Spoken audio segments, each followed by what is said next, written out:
চাঁদপুর সহ দেশের বিভিন্ন জেলায় এবার ঝাঁকে ঝাঁকে ইলিশ ধরা পড়ছে।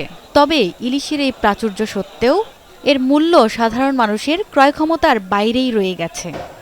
এমন পরিস্থিতিতে ইলিশের দাম নির্ধারণ ও বাজারকে সিন্ডিকেটের কবল থেকে মুক্ত করার জন্য চাঁদপুরের জেলা প্রশাসকের দেয়া প্রস্তাবকে গুরুত্বের সঙ্গে দেখছেন মন্ত্রিপরিষদ বিভাগ। শুধু তাই নয়, এই প্রস্তাবটি প্রধান উপদেষ্টার কাছে উপস্থাপন করা হলে তিনি তা অনুমোদন করেছেন। এই পদক্ষেপের ফলে ইলিশের বাজার দর নিয়ন্ত্রণে আসবে বলে আশা করা হচ্ছে।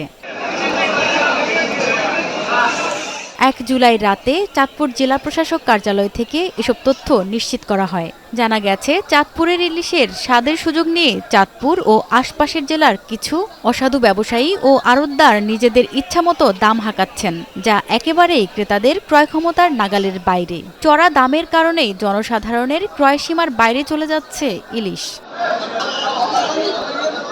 যেহেতু ইলিশ চাঁদপুর সহ অন্যান্য জেলাতেও ধরা পড়ে, তাই কেবল চাঁদপুর জেলা প্রশাসনের পক্ষ থেকে ইলিশের মূল্য নির্ধারণের উদ্যোগ নেওয়া হলে নদী বা সাগরে ইলিশ উৎপাদনে জেলেদের কোনো উৎপাদন খরচ না থাকলেও ইলিশের মূল্য অসাধু লোভী ব্যবসায়ী কিংবা সিন্ডিকেটের মাধ্যমে নিয়ন্ত্রিত হয়ে থাকে। এটি বন্ধে কঠোর পদক্ষেপ ও নজরদারির প্রয়োজন। প্রতিমা সরকার, এনটিভি অনলাইন।